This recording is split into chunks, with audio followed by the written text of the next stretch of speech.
Hallo meine lieben Freunde, ihr seht selbst Winterwetter vom Allerfeinsten. Herz, was willst du mehr? Man kann Skifahren gehen, aber man könnte auch wandern gehen, eine schöne kleine Winterwanderung. Und mit diesen Aufnahmen heute möchte ich eure Lust dazu wecken. Und solltet ihr nicht wissen wohin, dann probiert doch einfach mal diese Tour heute aus. Ich wünsche euch so und so ganz viel Spaß dabei.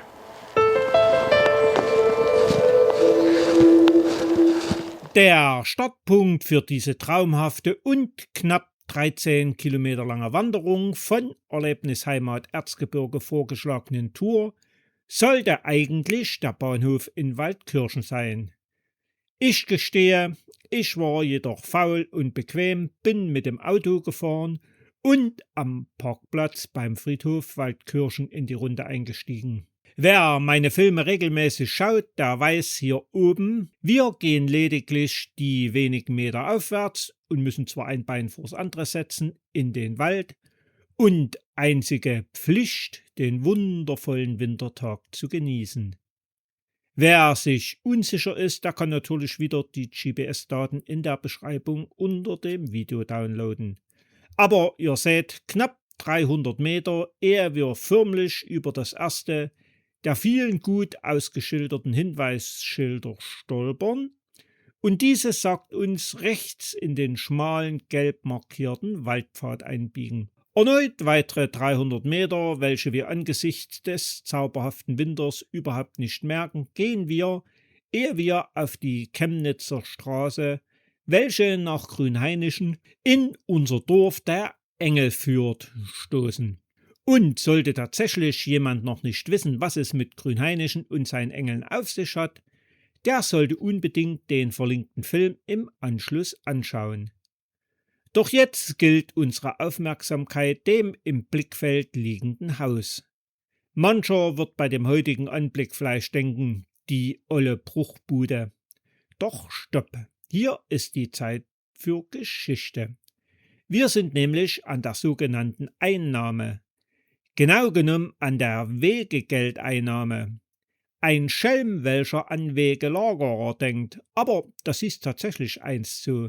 Im ganz speziellen Falle kam es Mitte des 19. Jahrhunderts zu einer stark zunehmenden Industrialisierung unserer Erzgebirgsgemeinden. Siehe unter anderem den Film über das alte historische Borstendorf und damit einhergehendes Anwachsen des Verkehrs von kleinen und großen Fuhrwerken. Die ursprünglich angelegten schmalen, entlang der Bäche schlängelnden Dorfstraßen genügten den Ansprüchen der neuen Zeit nicht mehr. Darum wurde in einer Bauzeit von mehreren Jahren bis 1845 die heutige Straße als Waldkirchner Eppendorfer Halbchaussee erbaut. Diese kostete natürlich auch damals Geld und die Benutzung der neuen Straße wurde gebührenpflichtig. Das heißt, es musste Wegegeld entrichtet werden. Der Zoll wurde unterschieden je nach Größe des Fahrzeugs vom Skibock einer Holzschubkarre bis zu den mit 4 Pferden bespannten Lastfuhrwerk. Dazu baute man an diversen Stellen die sogenannten Einnahmen. Ähnliches kennen wir unter anderem auch aus dem benachbarten Borstendorf und vielen anderen Orten oder Brücken. Am 31.12.1885 wurde wohl letztmalig das Brücken- und Chausseegeld in Sachsen erhoben. Zufriedengestellt über so eine geballte Ladung an Historie können wir wieder dem Weg unsere Aufmerksamkeit widmen. Auch hier, wie übrigens auf dem gesamten Rundweg, zeigt uns ein Schild die Richtung auf dem Rundweg mit dem nächsten großen Ziel Rollemühle. Steigen wir dazu zunächst ein Stück nach oben und sagt selbst, ist das ein Träumchen von Winter? Aber keine Sorgen, auch zu anderen Jahreszeiten macht es Spaß, hier zu wandern. Unterwegs stoßen wir auf einen sinnigen Spruch von Erich Kästner. Wem dieser gefällt, der kann gerne dem ersten Wanderwegewart nach der Wende in Grünhainischen, Helmut Fenner, gedenken. Unter anderem seiner Initiative ist es zu verdanken, dass wir hier auf einem ausgeschilderten Wegenetz laufen und diese Weisheit lesen können. Aus dem Wald getreten stoßen wir auf eine größere Kreuzung und stellen fest, der Möglichkeiten gibt es auch hier viele. Aber unser Ziel, den Rundweg Waldkirchen, haben wir noch nicht aus den Augen verloren, somit biegen wir rechts ab. Dabei dürfen wir, das passende Wetter vorausgesetzt, ein sehr angenehmes Sonnenbad nehmen. Zur Linken erkennen wir Birnischen, lassen es aber heute links liegen und nehmen die Straße Waldkirchen-Birnischen bzw. die Windräder ins Visier. Bevor wir die Straße erreichen, sollten wir die schönen Bilder auskosten. Auf der rechten, hinweg über das Oberdorf von Waldkirchen und dem links liegenden und bereits angesprochenen Birnischen. Die Hauptstraße erreicht und schnell überquert, zeigt sich langsam, aber sicher ein neues Blickfeld, nämlich in Richtung Zschopau-Krummhermersdorf oder anders gesagt grob Richtung Zschopautal. Faszinierend aus meiner Sicht, nur wenige Schritte später ein völlig anderes Bild. Zwar liegt erneut das Tal der Zschopau unter uns, aber gegenüber wechselt die Blickrichtung auf die Gegend um Witschdorf, Gurnau oder Dittmannsdorf. Letzteres kennen wir ja ebenfalls aus dem letzten Frühjahr. Allerdings dürft ihr euch nicht nur an den Fernsichten freuen. Unterhalb der Windräder ist zum einen eine Möglichkeit zur Rast, zum anderen, wir haben den ersten Höhepunkt erreicht. Na gut, ich will ehrlich sein, es ist lediglich der vorübergehende Höhepunkt. Aber immerhin geht's für die nächsten ca. 5 Kilometer nur noch bergab. Ist das Musenkuss genug, welcher angesichts der schönen Bilder noch veredelt wird? Eine neuerliche Kreuzung. Erinnern könnt ihr euch jedoch sicherlich noch an die Tour vom Witschdorfer Bahnhof zur 19 Talsperre. Diese steht auch schon längere Zeit auf unserem Plan. Hier finden wir den Abzweig dafür. Merken wir ihn uns für später vor. Für uns steht heute fest, wir wollten ja den Rundweg Waldkirchen ausprobieren, also weiter wie angekündigt hinunter. Geht man auf Höhe der Pferdekoppel nur einige wenige Schritte links abseits des Weges, dann wird uns ein richtig schöner Blick hinunter auf Zschopau, die altehrwürdige Stadt von MZ, geboten. Ich finde diesen Anblick zu jeder Jahreszeit schön, jeweils anders schön. Dem Weg weiter folgend öffnet sich das Blickfeld aufs vor uns liegende Zschopautal immer wieder anders und weiter und ich bin jedes Mal höchst fasziniert.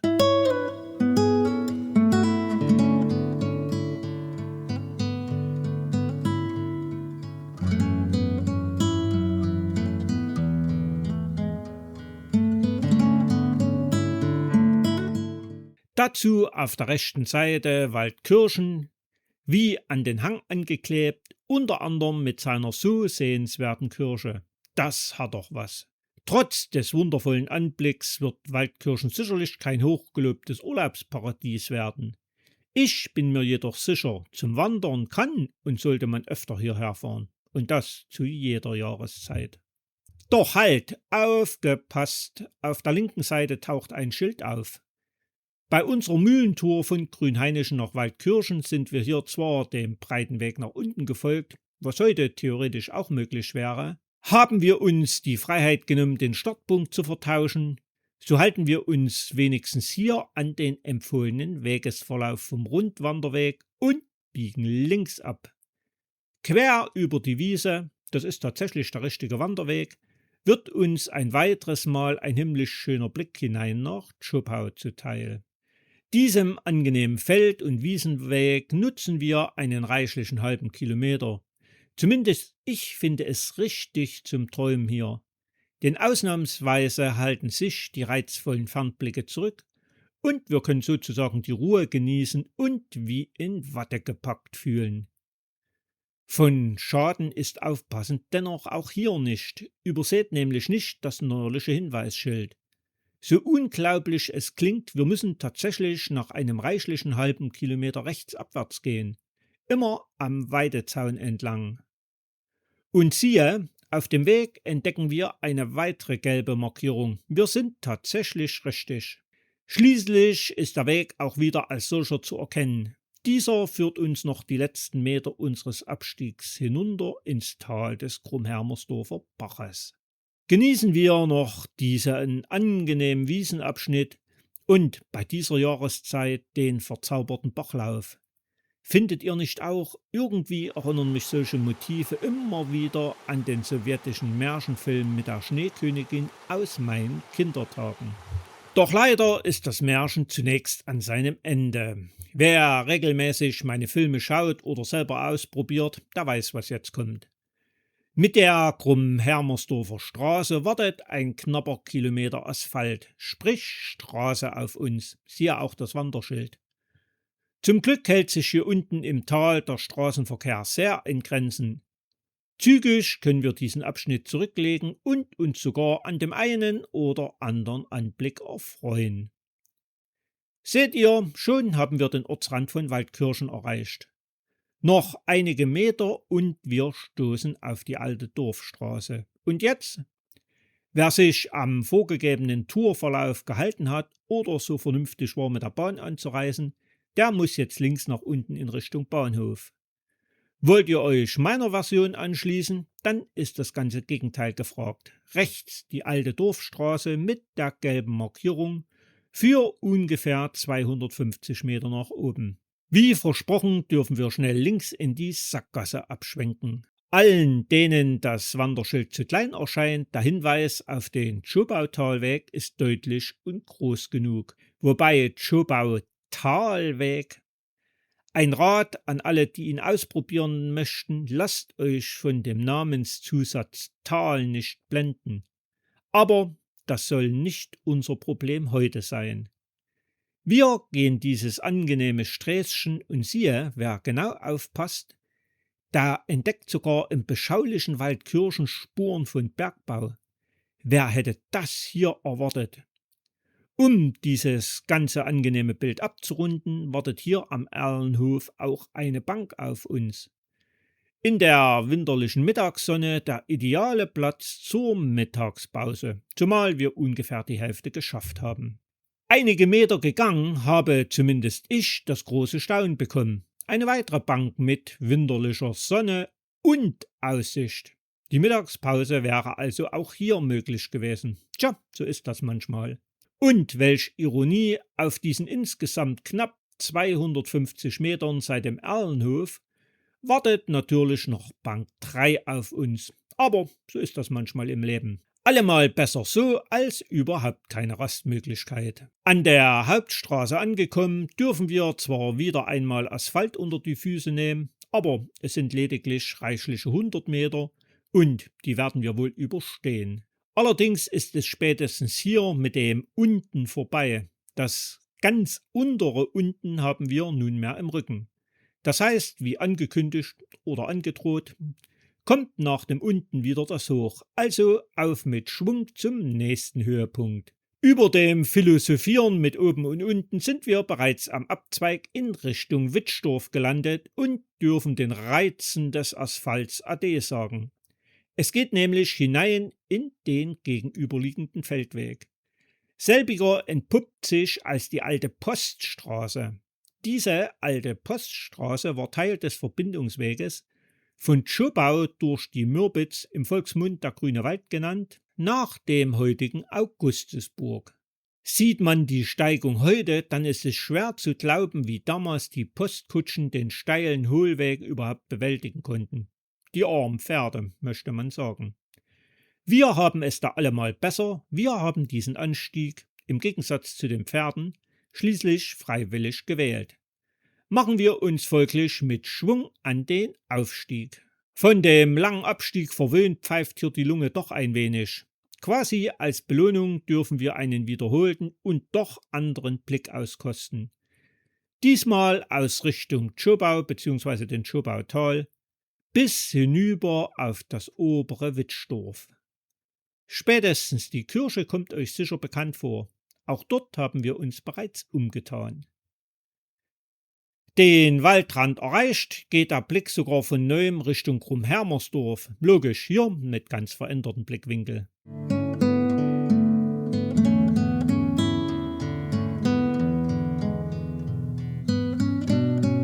Ein Stück müssen wir noch hoch. An der ersten Kreuzung ist dann wieder einmal unsere Aufmerksamkeit gefordert. Nicht immer darf man einfach dem breiten Weg vertrauen und verträumt weiter trotten. In diesem konkreten Fall zweigt unser Rundweg nach rechts ab. Siehe das etwas versteckte Schild und wir steigen, wie angekündigt, höher und höher. Dabei dürfen wir uns an immer wieder neuen und angenehmen Eindrücken erfreuen.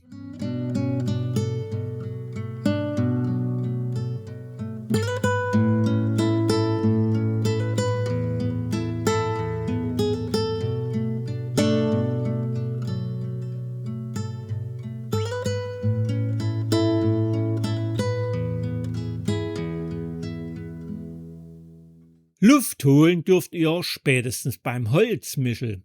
Eine nette Idee und Skulptur, wie ich finde. Kurz durchgeschnauft und weiter geht es, unkommentiert und gelb markiert in die mehr oder weniger Höhe.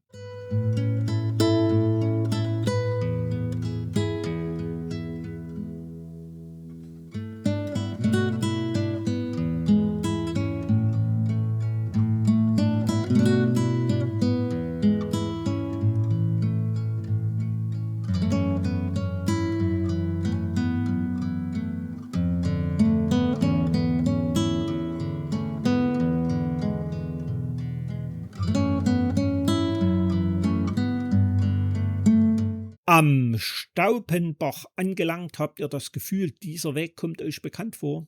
Der Eindruck täuscht euch nicht. Auf unserer Kurztour um Waldkirchen sind wir vor einem Jahr tatsächlich hier abgebogen, um hoch über die Felder abzukürzen. Diese Option stünde heute theoretisch auch. An so einem schönen sonnigen Wintertag wäre eine solche Abkürzung jedoch Sünde. Somit geht es mit der gelben Kennzeichnung weiter. Aus dem Wald getreten könnt ihr euch freuen. Der gröbste Anstieg ist geschafft. Wir sind an der früheren Gaststätte Grüner Wald angekommen. Selbige lassen wir heute jedoch rechts liegen, folgen einige Schritte der Hauptstraße nach links, um nach der Kurve mittels des kleinen Sträßchens hinunter in Richtung Marbach zu stiefeln. Bei solch himmlischen Sonnenschein und blauem Himmel wie heute macht es einfach Freude, diese Allee entlang zu gehen, gleichgültig welchen Bodenbelag wir hier haben. Zumal uns, sicher habt ihr längst darauf gewartet, zur Linken die hier unvermeidliche Augustusburg grüßt. Achtet dann bitte ein wenig auf die GPS-Daten. Hier fehlt leider das Schild. Wer weiß, welch böser Bube es geklaut oder gar zerstört hat. Wir müssen an diesen Abzweig wieder rechts übers Feld und nicht weiter hinunter nach Marbach. Verzeiht es mir bitte, von dem auch hier gebotenen Panorama bin ich logischerweise erneut wie verzaubert, egal ob über Augustusburg und Marbach hinweg oder in die andere Richtung über Borstendorf und Grünhainichen. Unser Erzgebirge finde ich einfach zum Verlieben. Geht es euch auch so? Der Waldrand ist erreicht und gleichzeitig bietet er uns die Chance auf ein neuerliches Picknick. Wer das nicht möchte, der darf gerne weiter der Sonne entgegengehen. An der nächsten Kreuzung, welche wir nach links nehmen, müsst ihr stark sein. Warum? Leider nur noch 1,5 Kilometer dürfen wir gehen. Denn langsam aber sicher neigt sich unsere Wanderung ihrem Ende. Kostet diese märchenhaften Winterbilder mit Sonne noch aus.